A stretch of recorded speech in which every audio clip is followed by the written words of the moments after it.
안녕하십니까. 신한투자증권에서 국내 주식 전략 담당하고 있는 노동길입니다. 상반기 주식시장의 상승 원인은 크게 세 가지로 꼽을 수가 있겠습니다. 이 첫째, 중국의 선제적 리오프닝에 따른 경기의 낙관론. 둘째, 경기 침체를 피할 수 있었던 유로존의 경기 상황. 그리고 마지막으로는 미국이 인플레이션 완화 기조를 보였다는 점 등입니다.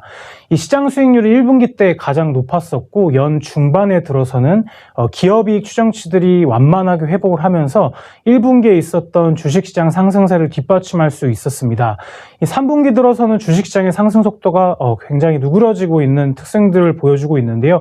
원인은 다소 역설적이게도 이 경기가 너무 강했기 때문으로 보입니다.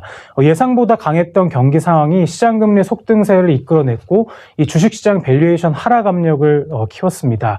특히 9월 FOMC에서 추가 금리 인상 가능성을 내비쳤고 내년 금리 인하 기대폭을 다소 축소시키는 등 전반적으로 고금리에 대한 지속 우려를 키웠던 점이 다소 주식시장이 주춤한 수익률을 보이는데 영향을 미쳤다고 볼 수가 있겠습니다. 다만 금리가 과거 상단을 뚫고 상승세를 지속하고 있음에도 불구하고 주식시장이 작년과 같은 큰 변동성을 보이지는 않고 있는데요. 여기에 대해서는 상당 부분의 금리 상승 원인들이 강한 경기에 기대고 있기 때문입니다. 중장기 관점에서 보면 결국에 주식시장의 추세를 결정했었던 변수는 실질금리로 대변되는 경기에 대한 모멘텀이고 이를 고려했을 때 1년을 가량 경기 상승의 레이트 사이클이 남아있을 것으로 판단합니다. 아직은 주식에 대한 비중을 유지해도 괜찮을 이유로 볼 수 있겠습니다. 네, 그동안 주식시장은 금리에 민감하게 반응해왔습니다만 전체적으로 시장에 미칠 영향력이나 민감도는 점차 줄어들 것으로 판단을 하고 있습니다. 그렇게 보는 가장 중요한 근거는 시장금리의 추가 상승 여력이 과거 8월이나 9월에 있었던 것보다는 작다는 것에 있습니다. 현재 시장금리가 속등한 가장 중요한 원인은 사실 물가 전망이 높아지거나 추가 긴축이나 기준금리 인상 가능성들이 올라갔다기보다 그동안 낮게 유지됐었던 국채금리의 수급 효과가 다소 정상화된 측면이 큽니다. 최근 미국의 고용시장의 모멘텀 등을 같이 고려했을 때 11월에 추가 금리 인상 가능성이 상대적으로 높지 않다는 판단을 하고 있습니다. 해당 관점에서 주식시장을 바라봤을 때 이제부터 주목해야 할 가장 중요한 변수는 기업이익의 모멘텀에 있습니다. 다만 당장 국내 주식시장 투자자 입장에서는 녹록지는 않을 것으로 저희는 생각을 하고 있는데요. 현재 국제유가가 80달러대와 90달러대에서 등락을 하고 있고 어느 정도 과거에 비해서는 올라와 있는 상황입니다. 애널리스트들은 아직까지는 이 기업이익 추정치에 본격적으로 유가 상승의 영향을 반영하지는 않았습니다. 이런 부분들을 같이 고려해보면 현재 4분기 때 나타날 수 있는 한국 기업들의 이익 모멘텀이 지금보다 약화할 가능성이 있다라고 저희는 판단을 하고 있습니다. 연말까지는 국내 주식시장의 기대 수익률을 다소 낮추면서 마진을 잘 보호할 수 있는 업종을 중심으로 해서 대응해 볼 필요가 있겠습니다. 대표적으로 유가 상승의 판가 전이가 상대적으로 용이해 보이는 기계나 조선업종을 중심으로 한 산업재 섹터를 저희는 포트폴리오에서 가장 중요한 대안으로 판단을 하고 있습니다. 어려운 시장 상황이지만 우호적으로 판단할 만한 변수들도 있습니다. 대표적으로 제조업 경기가 반등하려는 조짐을 보이고 있다는 점입니다. 미국의 ISM 제조업 지수는 지난 6월을 저점으로 3개월째 반등 중이고 이 중국의 국가통계국 기준의 제조업 지수도 저점을 통과하고 4개월째 회복 중입니다. 이 세계 주요국의 제조업 경기는 재고 순환 관점에서 회복의 초입 수준을 보이고 있습니다. 이에 발맞춰서 한국 기업이익에 밀접한 국내 기업들의 제조업 재고 순환도도 올해 6월을 저점으로 회복세를 보여주고 있습니다. 이는 올해 실적에 대한 불확실성은 유가라든지 아니면 여전히 더딘 수출 증가율의 반등세들은 같이 고려했을 때 불확실성은 여전히 상존하겠습니다만 이 내년도 제조업 경기 반등에 따른 이익 개선 그림에는 여전히 부합하는 변수들로 판단을 하고 있습니다.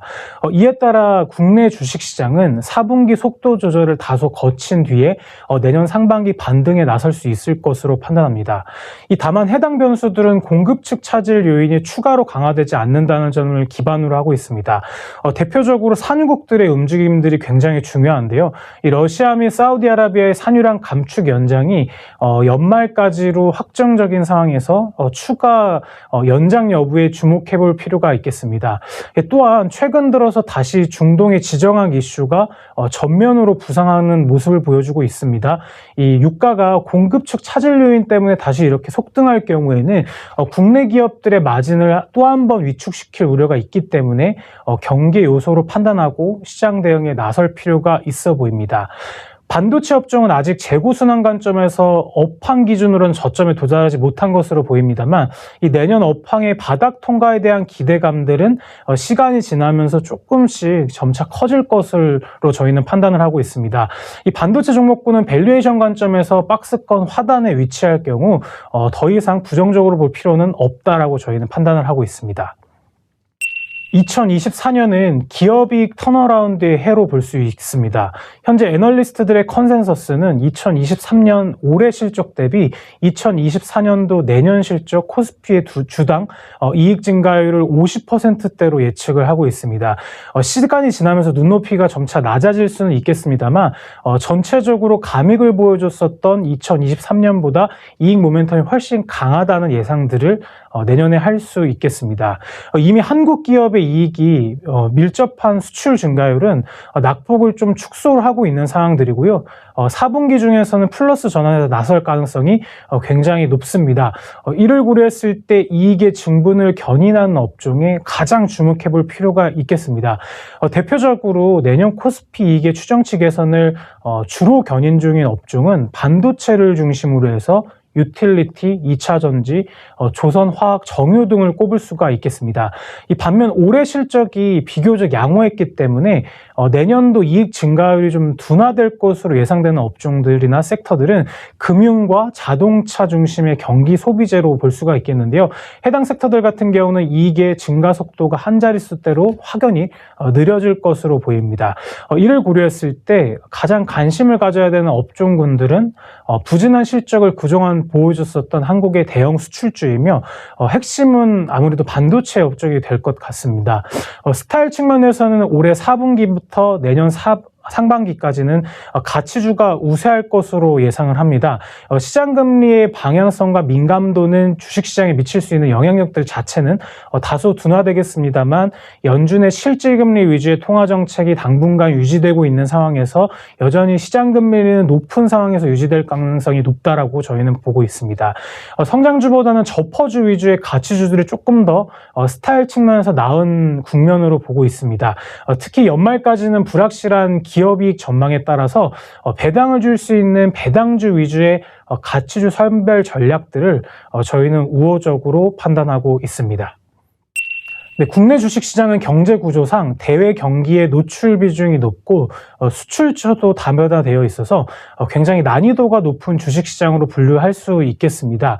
현재 국내 주식시장은 공급 측 유가 상승 요인이 강했었기 때문에 기업의 마진 약화 및 외국인 투자자들의 자금 이탈 이 두 가지의 이중고를 같이 겪고 있는 상황으로 볼 수 있겠습니다.